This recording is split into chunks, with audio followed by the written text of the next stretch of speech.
মধ্যপ্রাচ্য Iran Israel সংঘাত নিয়ে উত্তেজনা বাড়ছে। আর এই পরিস্থিতিতে যুক্তরাষ্ট্রের সাবেক প্রেসিডেন্ট ডোনাল্ড ট্রাম্পের অবস্থান নিয়ে গভীর উদ্বেগ প্রকাশ করেছেন বিশ্লেষকরা। তাদের মতে ট্রাম্পের কোনো সুস্পষ্ট কৌশল নেই, তার সিদ্ধান্তগুলো দ্বিধাগ্রস্ত, লক্ষ্যহীন এবং কখনো কখনো পরস্পর বিরোধী।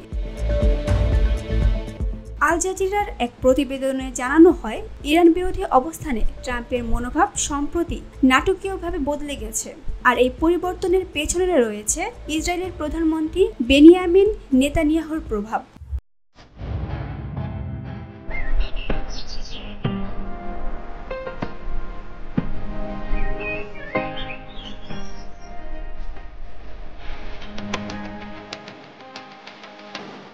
ইরানি মার্কিন বিশ্লেষক নিগার মোর্তাজাভি বলেন, নেতানিয়াহু কৌশলে ট্রাম্পকে প্রভাবিত করছেন এবং যুদ্ধের পথে ঠেলে দিচ্ছেন।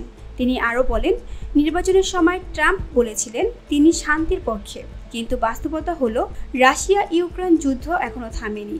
গাজায় পরিস্থিতি ভয়াবহ, আর মধ্যপ্রাচ্য আরেকটি বড় যুদ্ধের দ্বার প্রান্তে দাঁড়িয়ে বিশ্ব। নিগারের ভাষায়, আমি নিশ্চিত না প্রেসিডেন্ট ট্রাম্প আদৌ জানেন কিনা তিনি কি করতে যাচ্ছেন।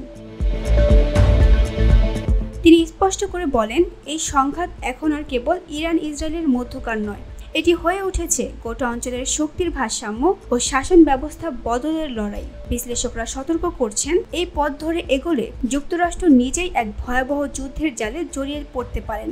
নিগার মোর্তাজাভি মনে করেন, এই যুদ্ধনীতি কেবল রাজনৈতিক লাভের জন্য, আর চূড়ান্ত ক্ষতিটা পাবে সাধারণ মানুষ। VOD Bangla news desk.